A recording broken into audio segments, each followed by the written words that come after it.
I am being polite. There is no project. There is no bridge to cross.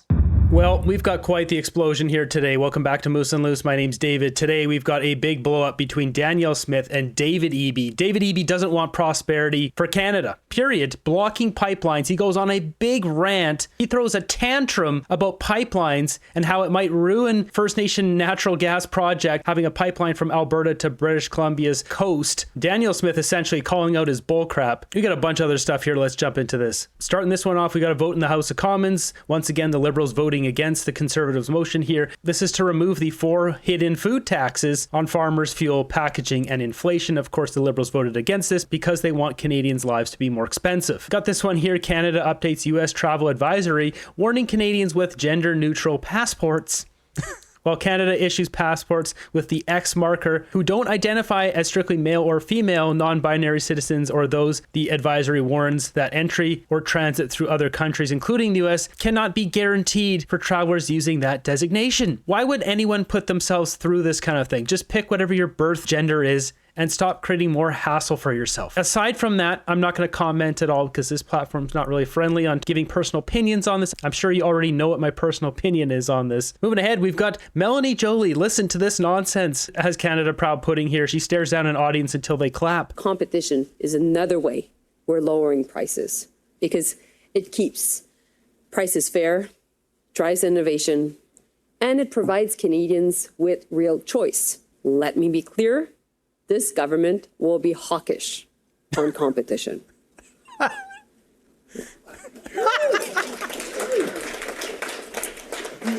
This government's going to be hawkish, and then just gives them the stare here. Oh, this is a clown show. Can't have a circus without a Carney. Lions, tigers, bears, oh my. What competition? We don't sell anything to any other country at this point. You competing with goldfish? Somebody posting this 51K a month on stumbling Jews. Yeah, Melanie Joly's department wasting taxpayer money on stumbling Jews. This is from last year. Please resign. That I would cheer for. Meanwhile, in Metrotown, this is the biggest mall in Vancouver. Essentially, it's in Burnaby. Somebody was pokey-poked in an Apple store. Oh my God.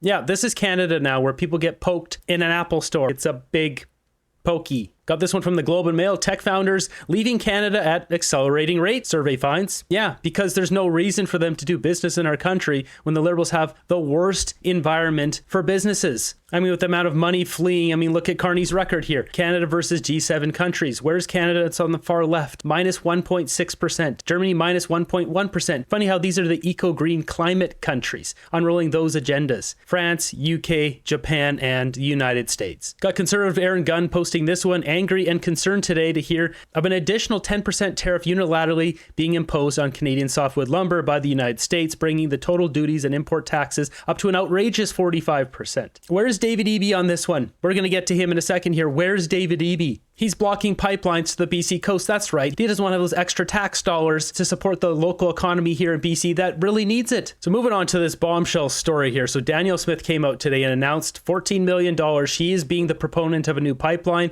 trying to get pipeline companies on board. Says here Alberta's moving ahead on a new oil pipeline to the west coast. The province will consult with Indigenous nations in Alberta, BC, develop a proposal and apply through the federal major projects office. The project aims to move 1 million barrels a day via Prince Rupert, expand export markets, and create Indigenous ownership opportunities. This sure sounds like it's ringing the bell for the federal government. How could they turn this down? Even David Eby and his corrupt BC government, how could they turn this down? Newsflash, he's turning it down. Danielle Smith stepping into the breach. The government of Alberta will be the proponent of an oil pipeline to the northwest BC coast. Alberta's premier doing what the private sector has been unwilling to. And it is my hope, with Alberta as the proponent, that we will see this pipeline project on the next list of nation-building projects. Smith has no interest in owning the line, but is willing to help get the ball rolling. The Trans Mountain expansion, the last major pipeline built in Canada, bought by the federal government after its owner threatened to walk away, turned off by a perceived anti-pipeline environment that still lingers. Why hasn't a private pipeline company stepped up to propose a project like this? Well, you have multiple factors. The producer being able to expand production right to the other end, which is, do we trust the federal government to actually implement the deregulation that's required. Lifting the cap on emissions from the oil sands at the top of that list, a move already facing opposition from other provinces. The idea of augmenting the volume of oil and gas, which is extracted and then burned and consumed, is irresponsible. A ban on oil tankers off the West Coast, also a major regulatory hurdle. We don't support crude oil tankers traversing through. It's just not, the place for them to be. And lifting the tanker ban could put major LNG projects in the province in jeopardy. It is incredibly alarming to British Columbians, including First Nations along the coast, whose support is required for the success of the billions of dollars in real projects that I'm talking about. What this should really come down to, if First Nation don't want to support this, then fine, they don't get tax dollars anymore. We can just reduce the amount of tax dollars they get if they don't want to be helping in prosperity of Canada. It should just be a 1-to-1 ratio here. Unfortunately, that will punish the everyday First Nation member of these bands versus the corrupt chiefs who pocket much of the cash that the Liberals funnel them. This is a big grift. We need to get rid of this whole First Nation payment system because the average everyday First Nation person would be way better off having clean drinking water and streets and roads and heat and sidewalks and everything else they don't get because the corrupt chiefs are throwing their own band members under the bus. The system is broken. Alberta's proposal for a new pipeline is more of a plan to make a plan. No route, no price tag, no private sector proponent. Alberta's premier says those details will be hammered out as they go, and Danielle Smith expects things to move quickly, hoping her hypothetical pipeline is on the country's major projects list in less than 2 months. Aaron Call. This is unbelievable how hard it is to build a pipeline when we have so much money sitting in the ground. Why wouldn't we want to make ourselves rich? We have the absolute biggest buffoons on planet Earth running our country. Danielle Smith trying her best to get something moving here, trying to get some prosperity, dealing with buffoon number 1 and buffoon number 2, David Eby and Mark Carney. But someone who is supporting this, Scott Moe, Saskatchewan stands with Alberta as they take steps to build new West Coast oil pipeline. This project strengthens Canada's economy, opens new markets, and creates opportunities. Yeah, why wouldn't we want to make more money as a country? That's the question here. That is the question. Just keep this in mind that David Eby's advisor, Ding Guo, a journalist here, is directly connected to the United Front Work Department, the CCP, the Chinese Communist Party. Why doesn't he want this prosperity? Follow the money. Here we have David Eby giving a press conference today. He throws a full-blown tantrum here. He gets pretty aggressive. But before we listen to this, let's just look at the different comments here. Multiple people posting this. Eby will go down as one of the most economic illiterate premiers in history, of running massive deficits with no clue how to grow or attract investment. A real shame for this great province. He is the worst premier in Canadian history. We got Kirk posting this while British Columbia Premier David Eby is absolutely furious that Alberta's government will be working on a pipeline to the BC coast, which will require the tanker ban repealed. Why would he be furious about this? We need to follow the money because something else is in play here. You have in the past kind of given a range of answers that indicate that you might be willing to entertain an oil pipeline. So let me try again. You keep saying this is not a real project, but Alberta is filing an application. Will BC oppose that application, or will it be leaving that up to First Nations to oppose? Well, Justine, I disagree with the premise of your question. We have supported the tanker ban from the very beginning because it is foundational to our ability to get some major projects done, including at the Port of Prince Rupert, including major export projects like LNG Canada that have facilitated a 4% increase in Canadian GDP. And to put that tanker ban at threat, it's not just a threat to our pristine coast that so many British Columbians, including myself, value, but it is a direct economic threat to the kind of economy that we're trying to build in the country here. A direct economic threat. This is the most incoherent nonsense I've ever heard in my life. British Columbians can't enjoy the coast if there's no prosperity here, and we all go back to living in little huts. This guy is so tied in with First Nation prosperity, it's almost like he's sacrificing the prosperity of 95% of the rest of British Columbians for it. What is going on here? And so when I've said, let's cross that bridge when we come to it, we'll see what the premier comes up with. I'm being polite. I am being polite. There is no project. There is no bridge to cross unless the Albertan government And the federal Canadian government are committing billions of taxpayer dollars to build this project. And if that is the plan, then they should be transparent about it. Don't mistake my politeness or weakness on protecting our economy and our coast. This guy's so hilarious, trying to be menacing. This guy is the epitome of what a weak man looks like. This guy's such a loser. He'll go down as the biggest disappointment of a premier in Canadian history. John Horgan, NDP John Horgan, handed him a $6 billion surplus, and this guy's crapped the bed so badly, we're up to what, $11 billion deficit in just a handful of years? How much of a loser do you have to be to do that? Not only that, this guy's running his experiment, Safe Supply, which is decimating our province. We've got needles all over children's playgrounds. That will be this guy's legacy. What a loser. And he has the audacity to barf this crap, saying it threatens BC's economic prosperity of how they want to do it. And I should correct myself. I said 95% of Canadians it doesn't serve. Actually, it's more than that because it doesn't serve the First Nation people of British Columbia. It only serves the rich, well-connected First Nation chiefs that will profit off this. So it's more like 99% of British Columbians aren't being considered here. I hope that clears things up, but let's cross that bridge once she's got a proponent and the money.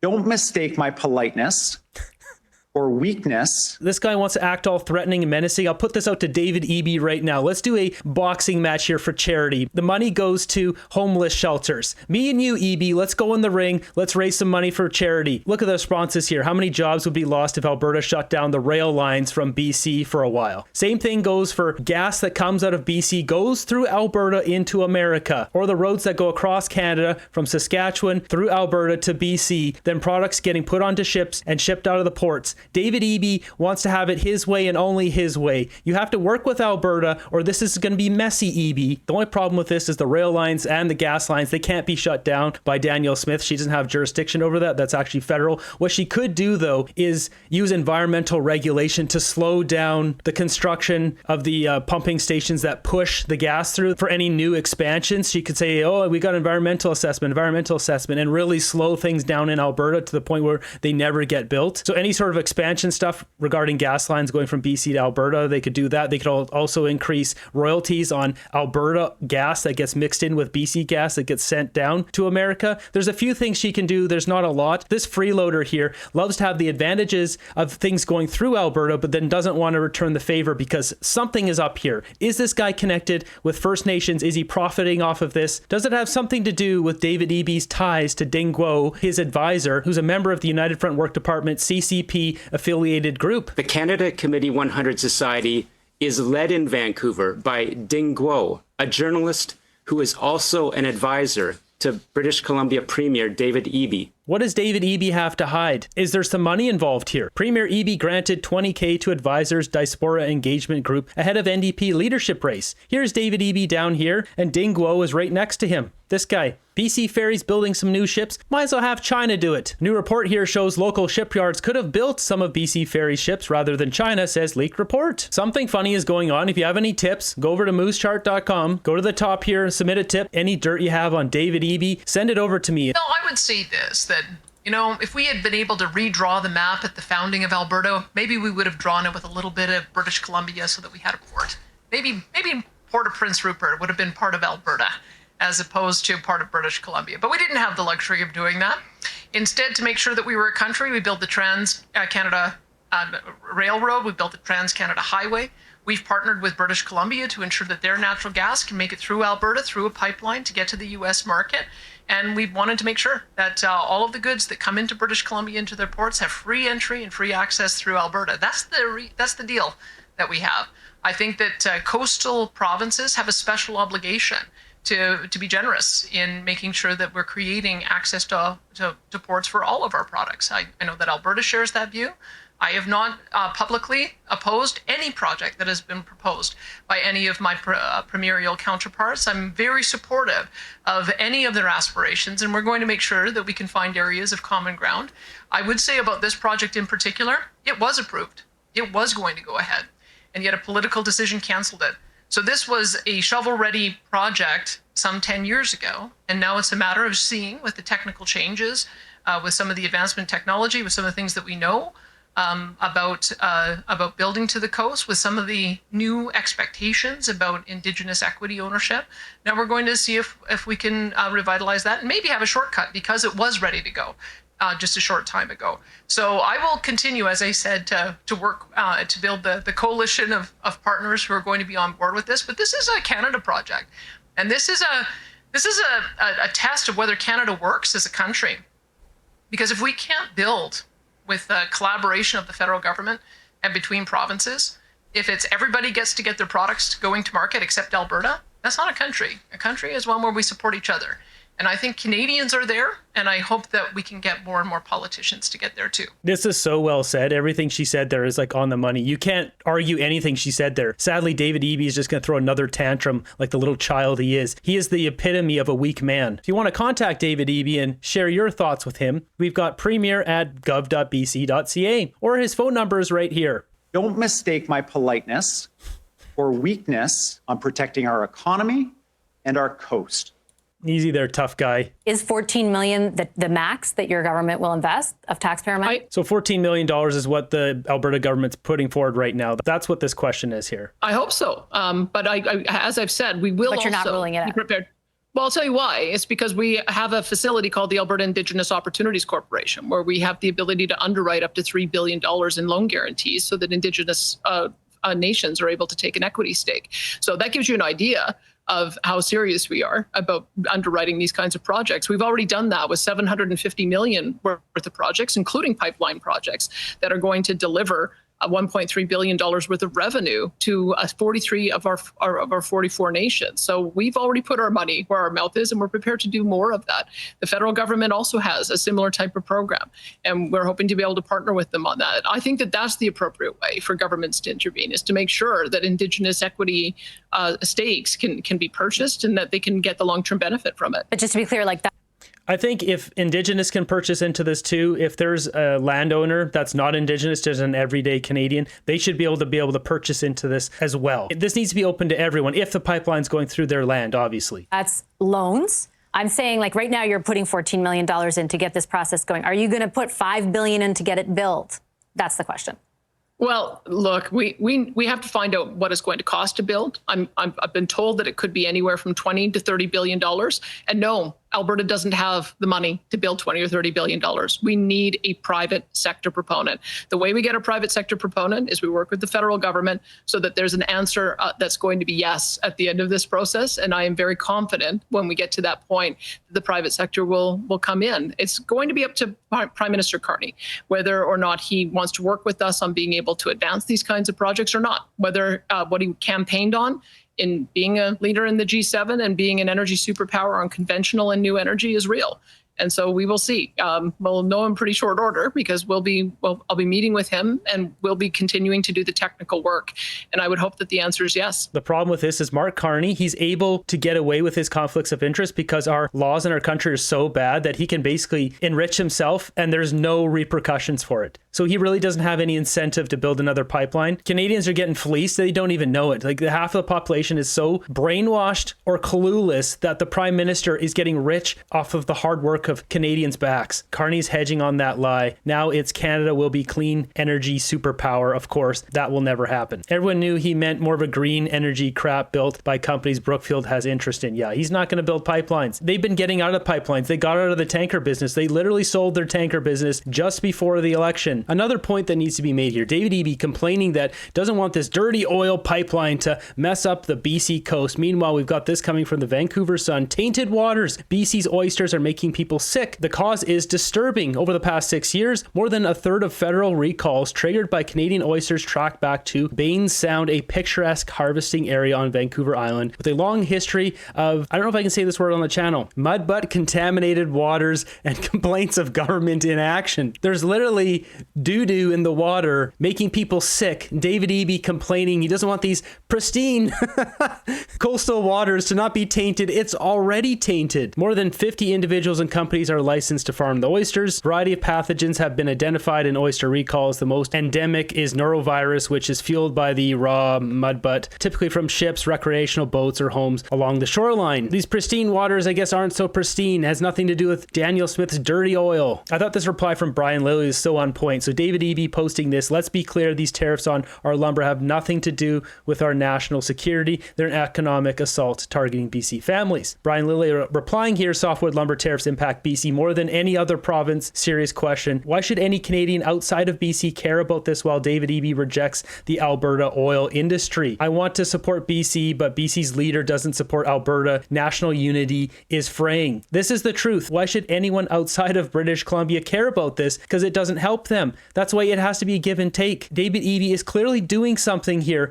Is he profiting off this? Does he have some sort of sneaky deal with First Nations, with China? Is it all mixed in? McKinsey all wrapped up in that BC Ferries deal. Sam Cooper dropping this bombshell on his blog here. Dominic Barton's shadow over a $1 billion PRC ferry deal investigative op-ed. The family tree of Canada Infrastructure Bank. So this infrastructure bank that the Liberals have been giving hundreds of millions of dollars to, basically McKinsey with Dominic Barton, we're running wild with that cash. You can see here Canada Infrastructure Bank, Enron, Corey, McKinsey. It's just more money getting flushed out the door. It's always going somewhere else. Jamaica, China, Democratic Republic of Congo, Africa, you name it. It's going somewhere. It's not helping Canada. The government keeps ripping us off. Whether it's the federal government, the Liberal government, David Eby and the BC NDP, Canada is riddled with corrupt governments. And to round this out, we got Bloc leader replying to this whole situation, new pipeline, all that. The Alberta government seems poised today to announce a deal with Enbridge and some other major companies to put forward a pipeline proposal, an oil pipeline.